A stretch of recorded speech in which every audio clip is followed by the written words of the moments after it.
이제 우리 장은석 집사님 나오셔서 오늘 우리에게 임하실 하나님 말씀 봉독해 올리겠습니다. 오늘 우리에게 허락하실 하나님 말씀은 신약성경 누가복음 5장 8절에서 11절 말씀입니다. 하나님 말씀입니다. 시몬 베드로가 이를 보고 예수 무리 앞에 엎드려 가로되 주여 나를 떠나소서 나는 죄인이로소이다 하니 이는 자기와 및 함께 있는 모든 사람이 고기 잡힌 것을 인하여 놀라고 세베대의 아들로 시몬의 동업자인 야고보와 요한도 놀랐습니다. 예수께서 시몬에게 일러 가라사대 무서워 말라 이제 후로는 내가 사람을 취하리라 하시니 저희가 배를 육지에 대고 모든 것을 버려두고 예수를 쫓으니라. 아멘. 우리 잠시 기도하고 말씀 전하겠습니다. 창조주신 아버지 하나님, 말씀이 우리의 생명의 양식임을 고백합니다. 그 말씀 먹고 힘을 얻게 하시고 용기 내게 하셔서 세상을 이길 담력을 허락하시되 내게 주시는 능력 안에서 모든 것을 행할 수 있는 하나님의 사람 되게 하옵소서. 나의 나름이 내게 있지 않고 주께 있음을 깨닫는 복된 시간 될 줄 믿고 거룩하신 예수님 이름으로 간절히 기도하옵나이다. 아멘. 할렐루야. 지금으로부터 10년 전 한국 YMCA 연합회 주최로 한국 여성 지도자상 시상식이 서울에서 있었던 적이 있습니다. 그 자리에서 대한민국 항공우주연구원 이소연 씨의 수상소감이 발표되었는데요. 그녀는 한국인 최초로 유인 우주선을 타고 지구 밖으로 나가 우주 탐사를 성공리에 마치고 돌아온 주역 중에 한 사람이었습니다. 그런데 인상적이었던 것은 그녀의 수상소감이 우주인의 그것이라기보다는 다소 신앙인의 그것으로 비춰졌다는 것입니다. 대체 어떤 수상소감을 전했기에 그러한 인상을 남긴 것일까요? 그의 수상소감인즉슨 다음과 같습니다. 우주선이 발사되는데 1,000억 원이라는 천문학적 비용이 들었습니다. 그런데 기대감과 신비감과는 달리 실제로 우주에 나가보니 죄다 불편한 것 투성이었습니다. 그것에는 마음껏 호흡할 공기도 없었고 마땅히 요리해 먹을 식재료도 없었습니다. 게다가 경치는 지구만도 못해서 딱히 아름답다 할 만한 것이 없었습니다. 그때 지구가 눈앞에 들어왔습니다. 저리 아름다운 것, 온갖 좋은 것을 선물로 받았음에도 그동안 왜 그리 아웅다웅하며 살았나 싶더랍니다. 여러분, 우리 삶도 안 그렇습니까? 우리가 때로는 높은 산 위에 거슬러 올라가다 보면 그리고 힘겨워 한숨 내쉬며 뒤돌아 뒤안길을 내려다 보면 거기 펼쳐져 있는 세계는 그야말로 작은 점에 불과한 것들로 가득합니다. 그럴 때면 우리 가운데 드는 생각이 있죠. 참 모든 게 부질없어 보이다가도 정말로 소중한 것들, 의미 있는 시간들로 채워야겠다는 생각이 들죠. 어쩜 1,000억 원을 들여서라도 그녀와 같은 고백이 진정 우러나올 수 있다면 그것은 아깝지 않을 고백이 아닐까 싶습니다. 왜냐하면 성경의 말씀처럼 한 사람의 영혼은 천하보다 귀하고 소중한 법이기 때문입니다.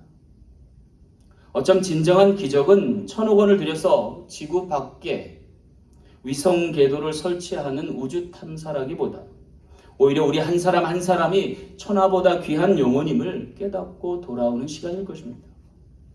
그것이야말로 어쩌면 우주 한가운데서 이 땅으로 우리의 영혼을 보내신 하나님의 진정한 뜻일 수 있어서입니다. 그런데 오늘 본문에서 우리는 예수님을 통해 그 하나님의 뜻을 부여받게 됩니다. 바로 갈릴리 호수의 모든 물고기를 몰아서라도 한 영혼의 소중함을 일깨우신 주님이시기 때문입니다.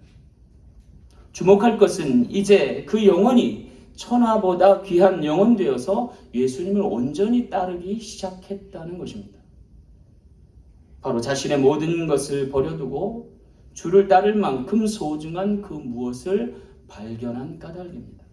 사랑하는 성도 여러분, 오늘 우리도 주님과 같은 이 같은 인격적인 만남이 있길 간절히 소망합니다. 그럴 때 저와 여러분은 기적의 주인공 될 줄 믿습니다. 주님을 나의 주님으로 모시고 덧없는 세상 가운데서도 의미 있는 걸음을 내디딜 수 있는 주의 자녀요 백성 되시는 이 복된 시간 되길 간절히 소망합니다. 자, 그렇다면 주님 안에 발견된 우리가 어떻게 나의 나됨을 실현해 나갈 수 있을까요? 오늘 말씀을 통해서 몇 가지 은혜 나누고자 원합니다. 첫째는요, 내가 진정 죄인임을 깨달을 때입니다. 오늘 8절 말씀 보겠습니다. 시몬 베드로가 이를 보고 예수의 무릎 아래에 엎드려 이르되 주여 나를 떠나소서 나는 죄인이로소이다.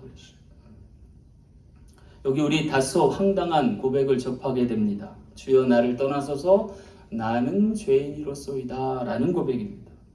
왜 이 고백이 황당할까요? 그것은 기적과도 같은 수확을 거둔 이의 고백이라 하기엔 너무 어울리지 않아서입니다. 다시 말해 기적과도 같은 성공을 거둔 사람이 주께 다시 돌아와 해야 할 행동이 아니기 때문이에요. 아마도 그가 주님께 돌아와서 가장 먼저 행할 행동은 주님 정말 대단하시고, 혹은 적절한 사례를 준비해서 주님의 것으로 떼어 드림이 마땅할 것입니다. 그렇다면 왜 베드로는 그와 같은 이상한 행동과 반응을 보이게 된 것일까요? 그것은 아마도 그가 아침부터 계속해서 불편한 감정들을 숨기고 드러낼 수 없어서였을 겁니다. 어쩜 그것이 그에게는 알 수 없는 내면의 죄의식과 드러내서는 안 될 반감으로 작용했었는지 모르겠습니다. 그도 그럴 것이 아침부터 나타난 예수님이란 존재는 그에게 참으로 귀찮은 존재였을 것입니다. 당시 베드로와 일행은 밤새도록 물질을 했어요. 근데 잡은 것이 없었습니다. 그래서 이제 반나절 동안 빈 그물만 씻어야 해요. 여러분 그 착잡한 심정 여러분 이해가 되시죠? 그런데 그의 앞에 나타난 예수라고 하는 청년은 자신의 빈 배를 좀 빌려 쓰자는 거예요. 게다가 그것이 고기 잡을 목적이 아니라 자기의 말씀을 더 효과적으로 전하기 위한 방편으로 삼고자 함이었다는 거죠.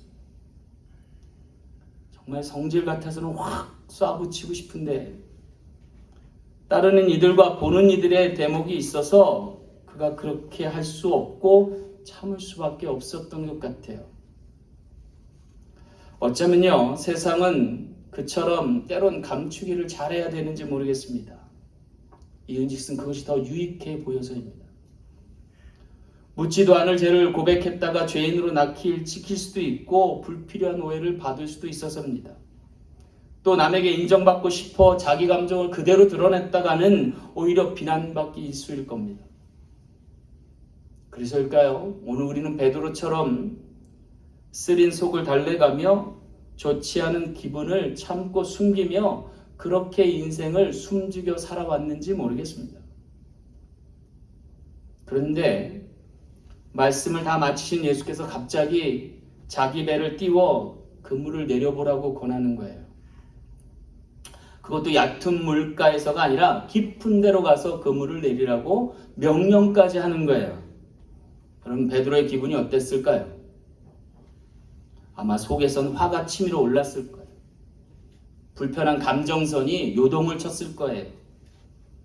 그지만 베드로는 꾹 참았어요. 두고 보자. 밤새도록 내가 잡은 것 없는데 이 대낮에 저 깊은 곳에 뭔 고기가 있을까? 하지만 보란듯이 한번 해보자 하고 나갔죠.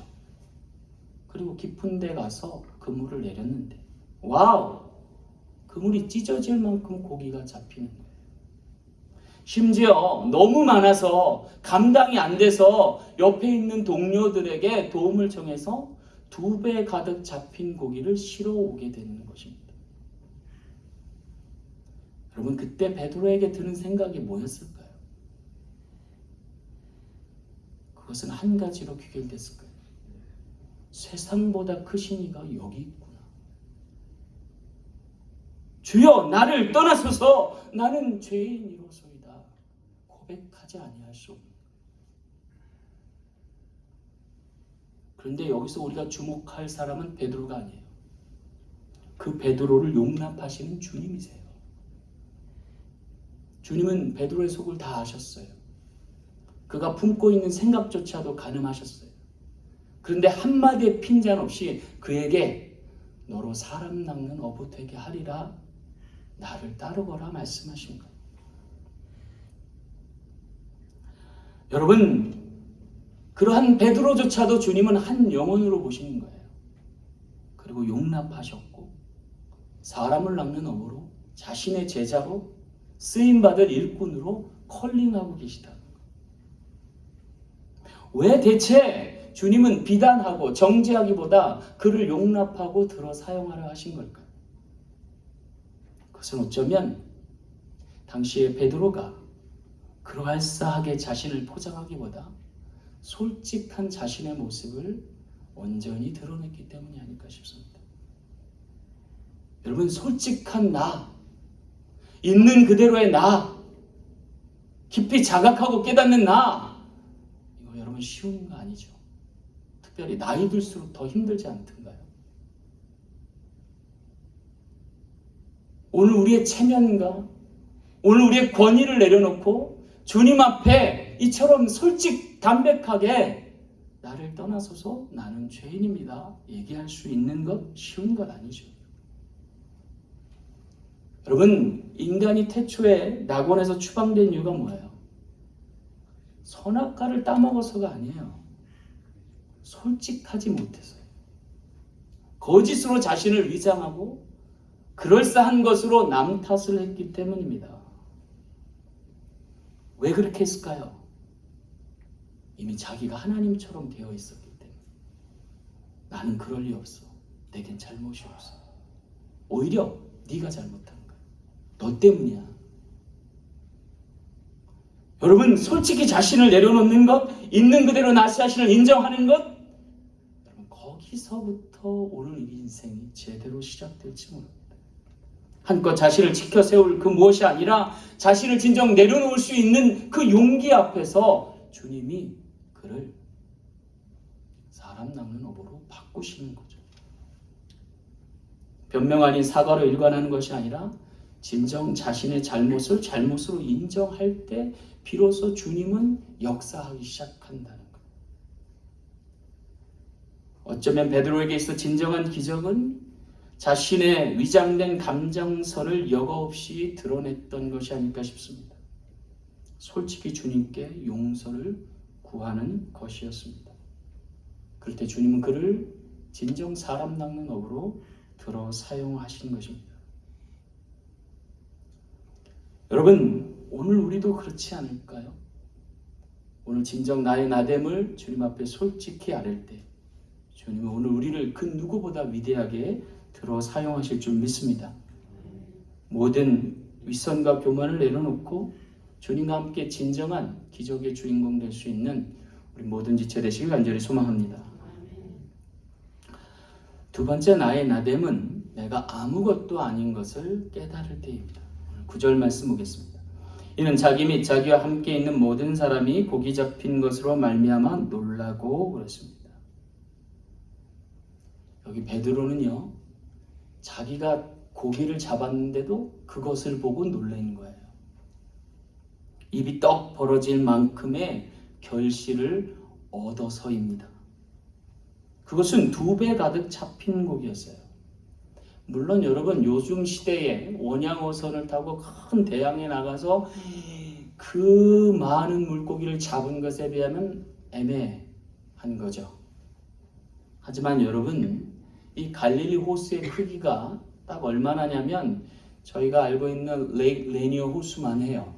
거기 있는 물을 다 합치면 갈릴리 호수만 해요. 근데 여러분, 그 호수에서 2배 가득 잡힌 고기를 한순간에 잡으려면 어떻게 했어요? 그 어획량은요, 어마무시한 거예요, 여러분. 사실. 한마디로 말하면 주님이 그날 고기들을 다 몰아다 주신 거예요. 그런데 여러분, 그와 같은 놀랍고 많은 어획량을 갖고도 이 베드로는요, 오히려 그 모든 것을 뒤로하고 주님 앞에 납작 엎드렸던 겁니다. 왜일까요? 그것은 한마디로 자기의 어줍지 않은 기술로 잡은 게 아니기 때문이에요. 20년 이상 동안 물질하면서 터득했던 자신의 노하우로 잡은 고기가 한마디도 없기 때문에 그래요. 이미 그러한 기술은 다 밤새도록 써봤다니까요. 근데 잡은 것이 없어요. 단 하나, 그가 말씀에 의지하여서 금을 내렸을 때. 밤새도록 수고했지만 소용없었던 그 똑같은 바다에서 똑같은 배를 가지고 똑같은 그물을 내렸는데 놀라운 역사가 일어나는 거죠. 여러분, 우리가 여기서 깨달아야 돼요. 인생을 내가 주도할 것이 아니라 주님으로 말미암아야 된다는 거예요. 베드로가 미치고 환장을 지점에서 깨달은 거 바로 그거예요. 여러분 한번 생각해 보세요. 베드로는요 수십 년간 잔뼈 굵은 어부예요. 자신 앞에 있는 예수님은 목수에 지나지 않아요. 여러분 어부하고 목수는요 그 특성이 너무너무 다르잖아요. 근데 그 목수가 일러준 대로 했더니 놀랍게 고기를 잡은 거예요. 여러분 얼마나 베드로가 자괴감에 빠졌을까요? 그런데 베드로는 그러한 자괴감에 매여 있지 않고 얼른 주 앞에 엎드렸어요. 세상보다 크신 이가 여기 있고 내가 그렇게 고대하던 메시아가 내 앞에 나타났구나 생각합니다. 그러고 보니까 며칠 전에 자신의 장모의 열병을 고쳐줬던 그분이 자신 앞에 있는 것을 보고 놀라운 깨달음을 얻은 게 되죠. 그 앞에 선 베드로가 깨달은 게 뭐예요? 나는 저분 앞에 아무것도 아니구나 라고 하는 거예요. 나는 아무것도 아니구나. 그럴 때 놀랍게도 주님은 그를 사람 남는 어부로 부르셨던 거죠. 여러분 자신이 아무것도 아님을 깨닫는 사람이 사실은 쓰임받기에 가장 좋은 사람이에요. 그렇지 않나요? 여러분 세상에서 가장 들어쓰기 힘든 사람이 누군지 아세요? 지가 대단한 줄 아는 사람이에요. 자기가 뭐 좀 할 줄 안다라고 착각하는 사람이에요. 그러면요 대가들은 그런 사람 안 써요. 그런 사람부터 자기를 들어 써달라고 오면 하는 게 있어요. 가장 기초적인 거, 가장 보잘것없는 걸 반복해서 시키죠. 왜요? 그 모든 것에 힘을 빼야 되니까. 여러분 여기 운동하시는 분도 알겠지만 운동이 어떨 때 효과적으로 잘 되는지 아세요? 좀 힘을 빼야 돼요. 기존에 자기가 알고 있던 폼이나 자신이 알고 행했던 것들 좀 내려놓고 힘을 살짝 빼면 그때부터 잘 되는 거죠. 사람도 마찬가지예요. 사람을 제대로 쓰기 위해서는 겉멋부터 빼야 한다는 얘기가 있습니다. 왜 그럴까요? 그래야 새롭게 길들여지기 때문에 그렇습니다. 오늘 베드로는 자신이 아무것도 아닌 것을 예수님과 함께 깨닫게 됩니다. 그리고 나서 다시금 새롭게 거듭나는 것을 볼 수 있습니다. 그러자 예수께서 말씀하십니다. 무서워하지 말라. 이제후로는 네가 사람을 취하리라. 여러분 이 시간이 얼마나 중요한 시간인지 몰라요. 여러분 사도 바울이 주님의 부르심을 받고 회개한 다음에 새 사람이 되었는데 주님은 그를 바로 쓰지 않았어요. 오히려 길리기아 다소에서 3년이란 시간 동안 그를 방치 아닌 방치해 두셨어요. 여러분 모세가 부름받아 쓰임받을 때 그의 나이 80이었어요. 오히려 그의 전성기라 할 수 있는 애굽에서의 40년의 그러한 배운 기술을 다 빼고 빼서 80이란 나이가 돼서야 비로소 하나님이 부르셨다는 거죠. 그리고 놀랍게 사용하셨다. 여러분 이민생활도 그렇지 않던가요? 여러분 이민생활 언제부터 성공한다고 그래요? 한국에서 돈 가져온 거 다 잃어버리고 싹 다 말아먹고 그리고 빈 주먹 그거 불끈 질 때 아닌가요? 오히려 한국에서 딸랑 20불 갖고 온 사람이 성공하지 않더런가요? 왜 그래요? 자기가 아무것도 아닌 걸 알아야 거기서부터 제대로 시작할 수 있기 때문에.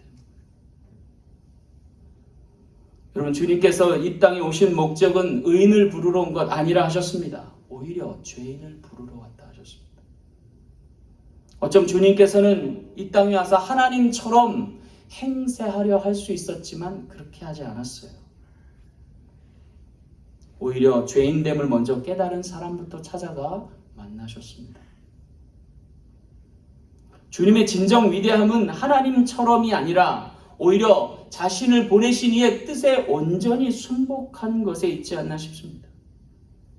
사실 그것은 돌이 떡덩이 되게 하는 기적보다 더 어려운 거죠. 왜냐하면 그의 삶으로 말씀을 보여주셨기 때문입니다.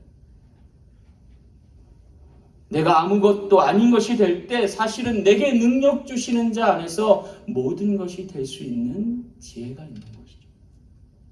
사랑하는 성도 여러분, 오늘 우리에게서 그런 주님의 능력이 나타나길 간절히 소망합니다. 그래서 이 우리 사랑 장로교회가 아틀란타에서 주님을 나타낼 수 있는, 주님을 증거할 수 있는 귀한 제단 되길 간절히 소망합니다. 마지막 세 번째 나의 나됨은 나의 모든 것 되신 분을 깨달을 때입니다. 오늘 11절 말씀 보겠습니다. 그들이 배들을 육지에 대고 모든 것을 버려두고 예수를 따르니라. 여기 모든 것을 버려두고 예수를 따르는 베드로를 비롯한 제자들의 모습이 소개되고 있습니다. 그야말로 미칠 노릇이죠.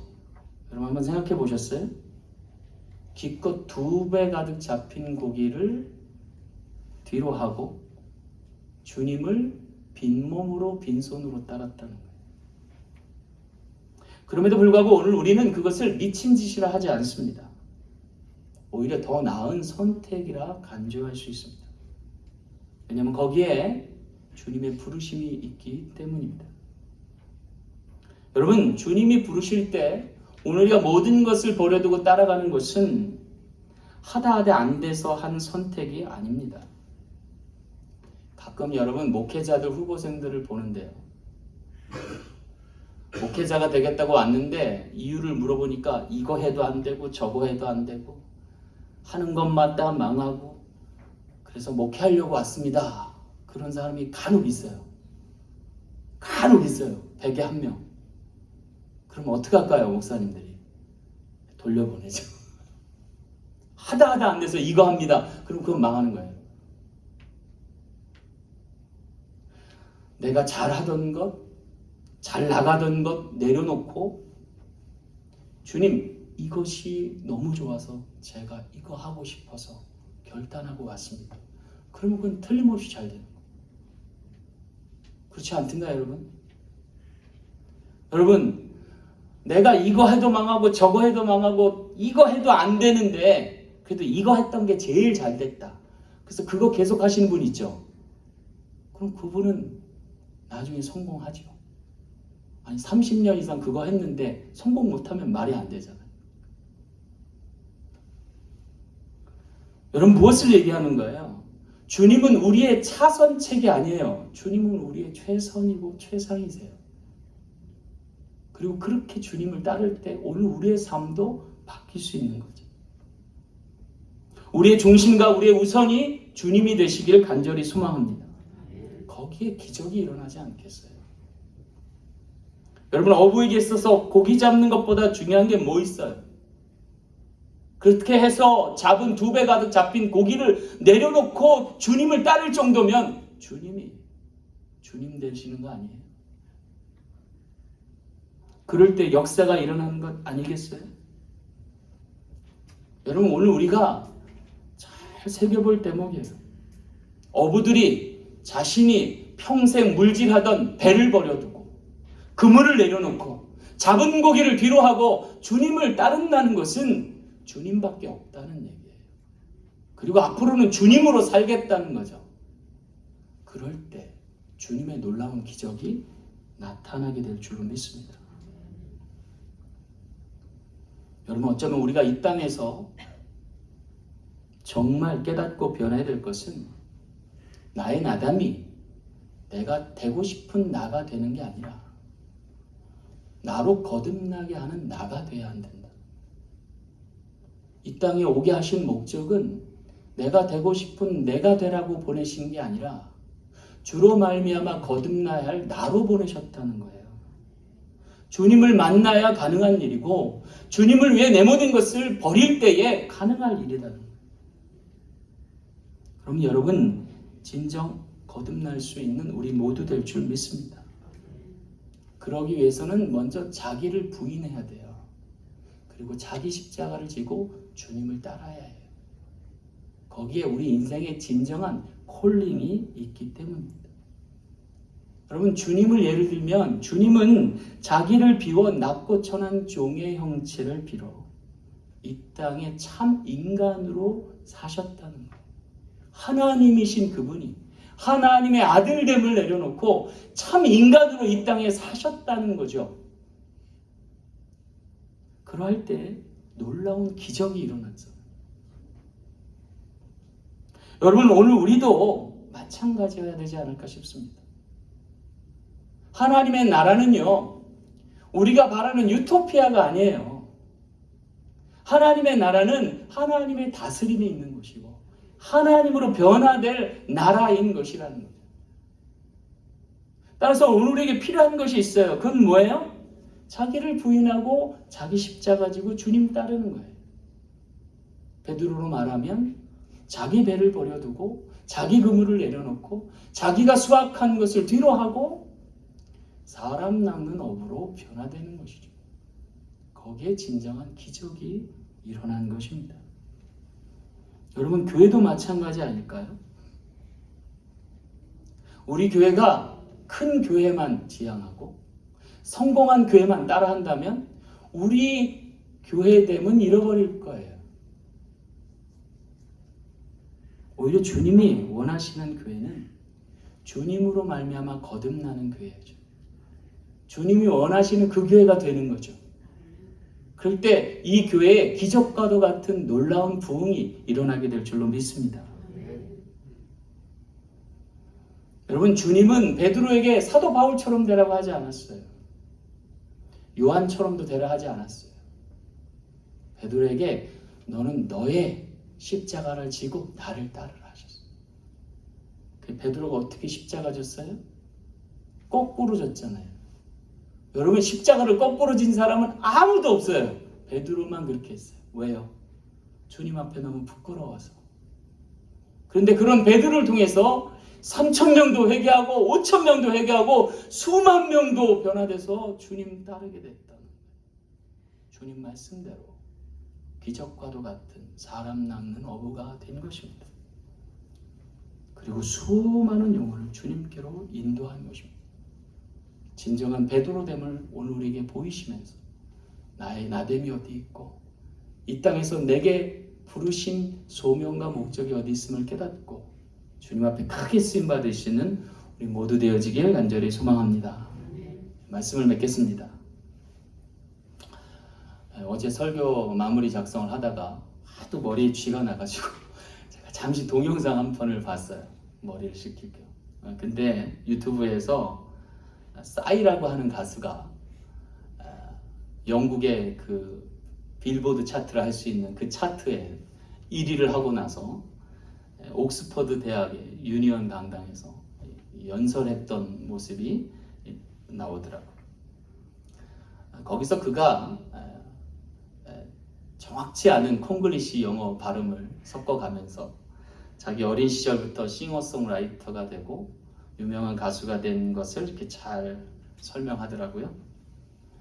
그리고 가장 인상적이었던 부분은 그가 세계적인 탑스타의 반열에 올라선 계기를 설명하는 부분인데, 그것은 강남스타일이라고 하는 곡을 작곡하고 부르는데 이 곡이 다른 것과 달리 세계적인 유명한 가수들이 이것을 재밌다고 팔로우하면서 뭔가 세상에 알려지게 됐다는 거예요.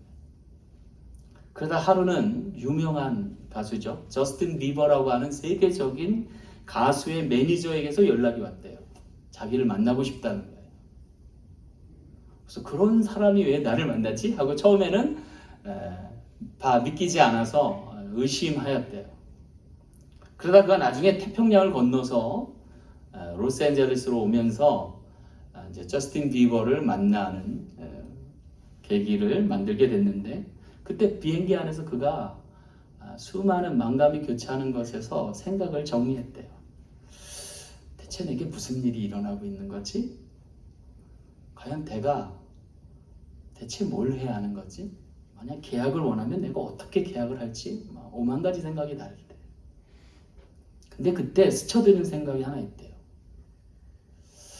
내가 어줍지 않은 영어로 노래하면 과연 미국 사람들이 내 노래를 이해할까? 차라리 그럴 바에는 한국말로 노래하면 어떨까? 그러면 내가 가장 잘하는 거, 내가 잘 표현할 수 있게 되지 않을까라는 생각을 했대요. 그래서 저스틴 비버라고 하는 가수를 만나고 자신의 판권에 대해서 얘기할 때 조건 하나 달았대요. 한국말로 노래하게 해주세요. 나는 한국 사람이니까. 근데 그와 같은 생각을 저스틴 비버라고 하는 가수도 하고 있었더라는 거예요. 그렇게 해서 계약이 체결되고 그것이 유튜브를 통해서 전 세계에 송출됐는데 놀랍게 대박이 일어났죠. 여러분, 지금 BTS라고 하는 가수가 이 싸이가 뚫어놓은 길을 따라서 지금 세계적인 그룹이 되었어요. 버러라고 하는 곡으로 7주 연속 빌보드 차트 1위를 찍고, 그 다음에 퍼미션이라고 하는 곡으로 자기 곡을 자기가 갈아치웠어요. 근데 여러분, 이 BTS라는 가수도 처음에는 힙합 댄스로 시작했어요. 오랜 무명 생활을 거쳤어요. 피땀 눈물을 흘려가면서 자기 정체성을 고집하고 한국말로 노래하다가 요새 와서 세계 사람들이 좀 이해하라고 영어로 노래를 하는 거예요. 나의 나됨이 어디 있을까요? 여러분, 오늘 우리 곰곰이 생각해 봐야 돼요. 그것은 내가 태어난 대로, 하나님이 나를 이 땅에 보내신 대로 내가 가장 잘할 수 있는 걸 찾아가는 것뿐만 아니라 나보다 크신 이가, 세상보다 크신 이가 나를 거듭나게 하실 그 모습으로 변화되셔서 하나님의 놀라운 자녀요 백성으로 기적의 주인공 될 수 있는 우리 모두 되시길 간절히 축원합니다. 기도하겠습니다. 참 좋으신 아버지 하나님, 귀한 말씀 주시니 감사합니다. 말씀으로 사는 기적과도 같은 인생 되게 하셔서 주님과 함께 승리하는 귀한 믿음의 지체 되게 하옵소서. 한 주간도 승리 있게 하심을 믿고 감사드릴 때 걸어가신 예수님 이름으로 간절히 축복하며 기도하옵나이다. 아멘. 우리 말씀을 기억하면서 찬송가 408장 찬미함으로 준비한 님 하나님 앞에 봉헌에 올리겠습니다.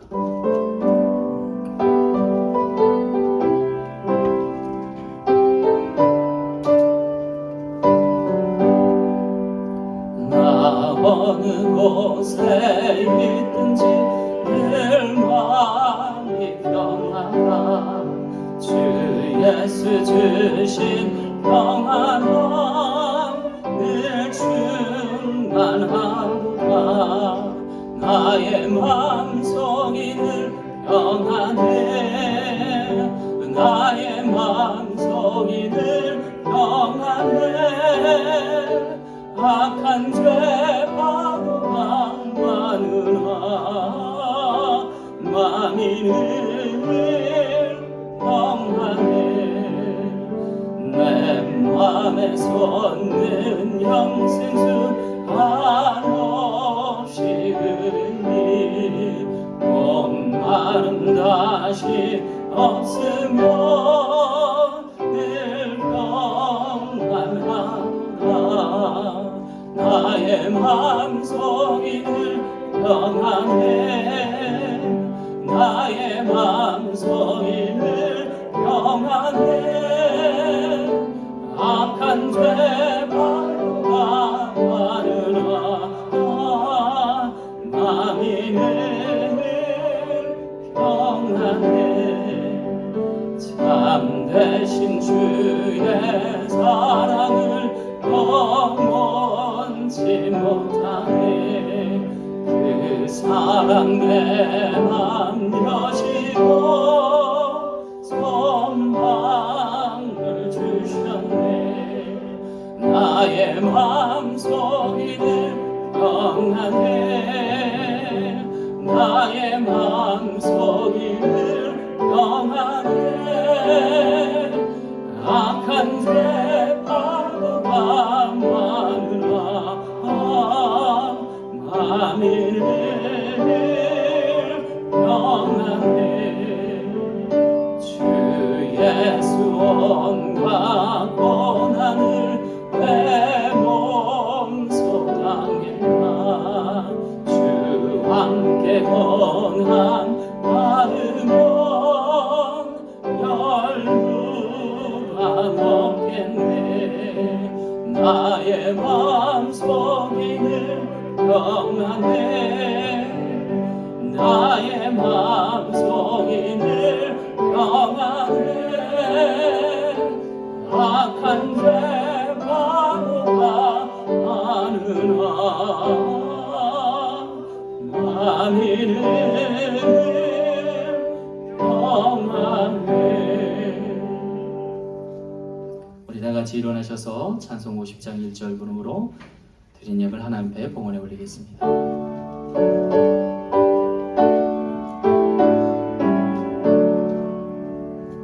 내게 있는 모든 것을 아낌없이 드리네.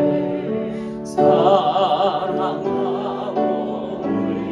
의지하여 주만 따라 살리라.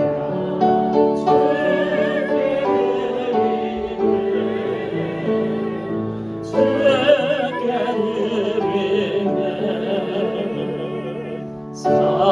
사랑하는 우주 앞에 모두 드리네. 아멘. 세상보다 크신 주님, 천하보다 귀한 영혼으로 우리를 인쳐주시고 우리의 죄됨도 받아주시며 우리의 잘못과 허물도 용납하시고 하나님의 자녀로 다시금 인쳐주시고 하나님 나라의 백성으로 이끌어주시니 감사합니다. 말씀으로 새롭게 하여 주셔서 우리의 삶을 정결케 하여 주옵시고 하나님의 말씀으로 심어 가꾸어 거둔 것으로 주 앞에 구별하고 성별되이 드릴 수 있도록 넉넉한 은혜 주시니 감사합니다. 주님, 우리 모두가 주님의 소중한 영혼 되어 세상을 정화하며 빛과 소금됨의 사명으로 많은 영혼 구원할 수 있는 사명 주셨사오니 능히 감당할 수 있는 믿음을 더하여 주옵소서. 우리 자녀들 구원하여 주시고 이 땅에서 미래의 주역으로 살게 하시니 감사합니다. 한 해의 지혜와 명철과 총명을 더하여 주옵시고 시대를 이끌 수 있는 리더로 자리하게 도와 주옵시며 우리 몸된 우리 사랑 장로계를 새롭게 하사 아틀란타와 미주와 온 세계 땅끝까지로 복음 증인될 수 있는 귀한 교회로 세워 주시옵소서. 우리 마음과 심령을 밝혀주셔서 우리 내면으로부터의 부흥이 있게 도와 주옵시고 성장한 영혼 되어서 많은 영혼 선도할 수 있는 귀한 재단이 되게 하여 주옵소서. 한 주간도 주신 말씀으로 승리길 원합니다. 귀한 알곡으로 부흥할 수 있는 한 주가 되게 하여 주옵소서. 놀라운 축복의 주인공, 기적의 주인공 될 줄 믿고 감사드리며 거룩하신 예수님 이름으로 간절히 축복하며 기도하옵나이다. 아멘. 우리 찬송가 2장 부름으로 예배를 마치겠습니다.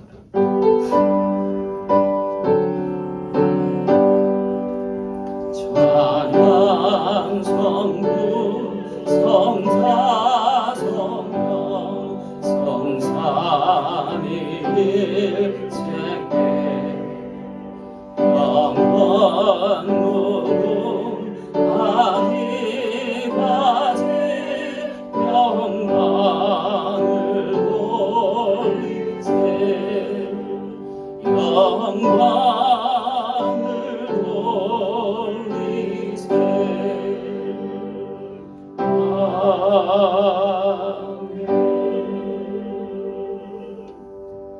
이제는 길이요 진리요 생명이신 예수 그리스도의 은혜와 우리 아버지 하나님의 크고 무한하신 사랑과 성령님의 교통 인도 멸류 축복하심이 내가 아무것도 아니나 내게 능력 주시는 자 안에 모든 것됨을 깨닫고 주님을 온전히 따르며 주 안에서 기적의 주인공 되길 소망하는 귀한 성도들 머리머리 위하 저의 가정과 생업과 사업 위에 몸된 우리 사랑 장로교회 위에 그리고 온 세계 교회 위에 지금부터 영원토록 함께 계실지어다. 아멘.